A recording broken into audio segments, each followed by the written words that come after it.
On behalf of the General Assembly, I have the honor to welcome to the United Nations His Excellency Gotabhaya Rajapaksa, President of the Democratic Socialist Republic of Sri Lanka, and to invite him to address the Assembly. Mr. President, Secretary General, Excellencies, ladies and gentlemen, Ayubowan. I'm honored to represent Sri Lanka at this August gathering today. Let me first congratulate His Excellency Abdullah Shahid on being elected President of the 76th session of the General Assembly. Mr. President, you have long been a friend of Sri Lanka. We look forward to working closely with you in the year ahead. I also take this opportunity to convey our appreciation of His Excellency Volkan Bozkir's stewardship of the previous session of the General Assembly and to commend Secretary General Antonio Guterres for his leadership in these difficult times. Mr. President, the COVID-19 pandemic has had a devastating impact on humanity. I sympathize deeply with all who have lost their loved ones during the pandemic. I thank frontline healthcare and essential workers around the world for their dedication and commend the World Health Organization for its crisis response. I also greatly appreciate the rapid advances made by the scientific and medical communities in devising vaccines and treatment protocols to combat the virus. At the same time, we must recognize that the challenges surrounding production, distribution, deployment, and acceptance of vaccines must be overcome urgently if the spread of dangerous new virus strains is to be prevented. Ensuring that everyone, everywhere is vaccinated is the best way out of the pandemic.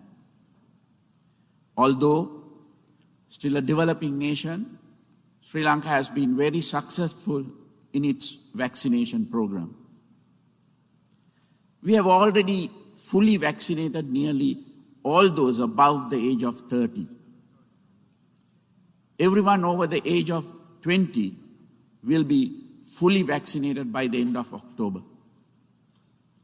We will start vaccinating children over 15 years of age in the near future.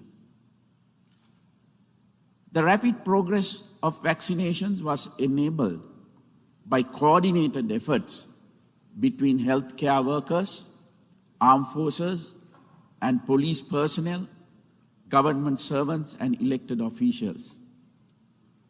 In collaboration with the WHO, Sri Lanka is establishing a regional knowledge hub to facilitate exchange of lessons learned from COVID-19 and support countries to recover better.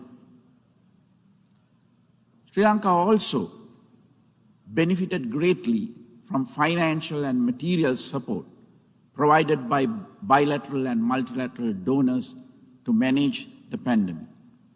I thank these nations and institutions for their generosity. The increased global cooperation visible during this ongoing crisis is greatly encouraging. However, there is still more to be done. Mr. President, the economic impact of the pandemic has been especially severe on developing countries. This has placed the implementation of the 2030 Agenda for Sustainable Development Goals at considerable risk. It is vital that more initiatives, including development financing and debt relief be adopted through international mechanism to support developing nations and help them emerge from this uncertain situation. Sri Lanka too has suffered greatly due to the pandemic. In addition to the tragic loss of life, our economy has been deeply affected.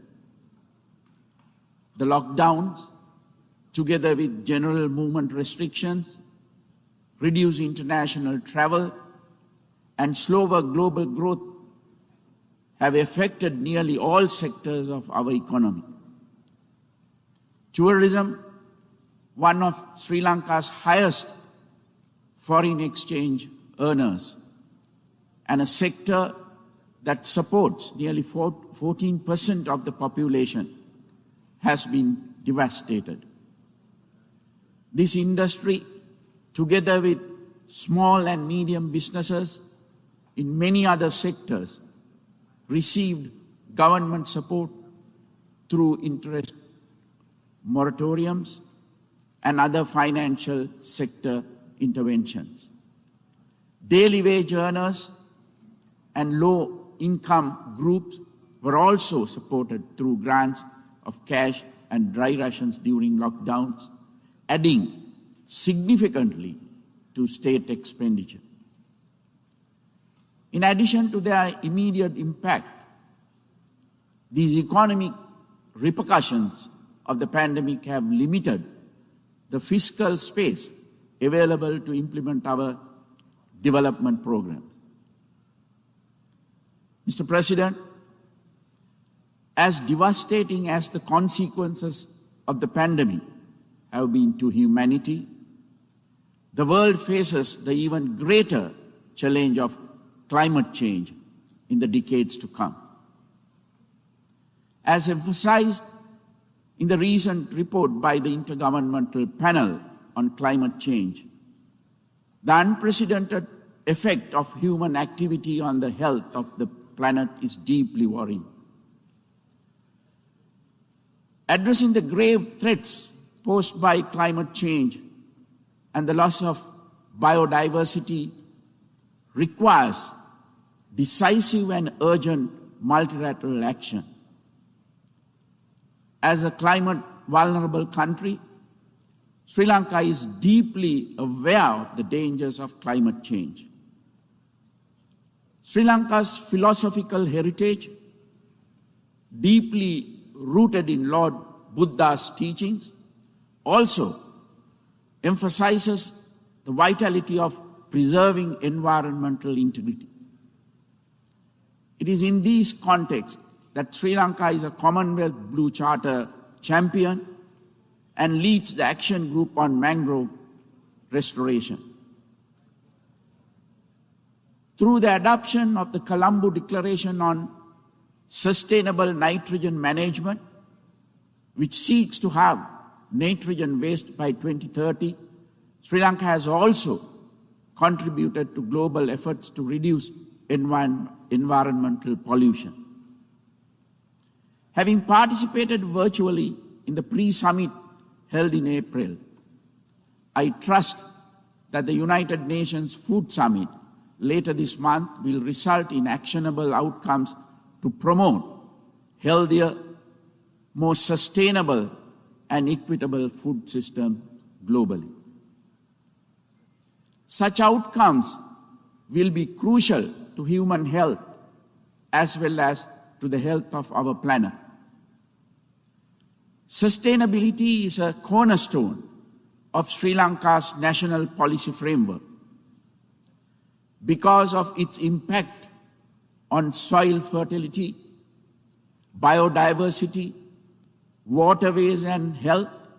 My government completely banned the use of chemical fertilizers, pesticides and weedicides earlier this year. Production and adoption of organic fertilizer as well as investments into organic agriculture are being incentivized. I appreciate the encouragement received from many global institutions and nations for our efforts to create a more sustainable agriculture in Sri Lanka. The conservation of our environment is one of our key national priorities. We aim to increase forest cover significantly in the coming decades. We are also working to clean and restore over 100 rivers countrywide and to combat river and maritime pollution. We have also banned single-use plastics to support ecological conservation. Sri Lanka recognizes the urgent need to reduce use of fossil fuels and support decarbonization. Our energy policy seeks to increase the contribution of renewable sources such as solar, wind, and hydropower to 70% of our national energy needs by 2030. Mr. President, Sri Lanka welcomes the support of the international community as it engages in the task of reviving its economy and carrying out its national development program. We intend to make full use of geostrategic location and our robust institutions, strong social infrastructure, and skilled workforce to attract investment and broaden trade relationships. My government is focusing on extensive legal, regulatory, administrative, and educational reforms to facilitate this and to deliver prosperity to all our people. Sri Lanka has enjoyed universal adult franchise since pre-independence. The democratic tradition is an integral part of our way of life. My election in 2019 and the parliamentary elections in 2020 saw Sri Lankan voters grant an emphatic mandate to my government to build a prosperous and stable country and uphold national security and sovereignty. In 2019, Sri Lanka experienced the devastation wrought by extremist religious terrorists in the Easter Sunday attacks. Before that, until 2009, it had suffered from a separatist terrorist war for 30 years. Terrorism is a global challenge that requires international cooperation, especially on matters such as intelligence sharing, if it is to be overcome. Violence robbed Sri Lanka of thousands of lives and decades of prosperity in the past half-century. My government is committed to ensuring that such violence never takes place in Sri Lanka again. We are therefore acting to address the core issues behind it, fostering greater accountability, restorative justice, and meaningful reconciliation through domestic institutions is essential to achieve lasting peace.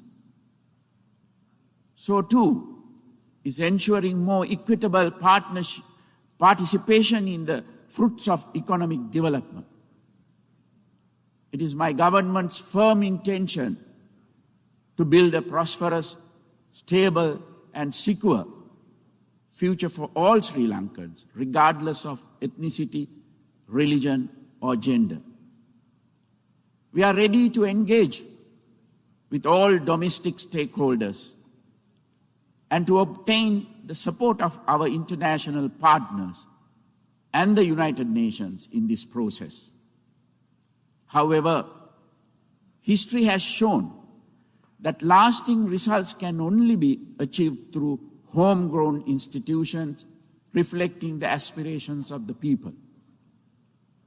Sri Lanka's parliament, judiciary, and its range of independent statutory bodies should have unrestricted scope to exercise their functions and responsibilities. Mr. President, Excellencies, distinguished delegates, if, in keeping with the theme of our general debate today, we are to truly build resilience through hope, we must all strive towards the common good. It is the role of the United Nations to facilitate this by treating all sovereign states, irrespective of size or strength, equitably and with due respect for their institutions and their heritage. I request the United Nations and the international community to ensure the protection of the Buddhist heritage of Afghanistan. I call on the member states of this August Assembly to work together in a spirit of true cooperation, generosity, goodwill, and mutual respect to foster a better and more sustainable future for all humanity. Thank you. Thank you. Thank you. Thank you.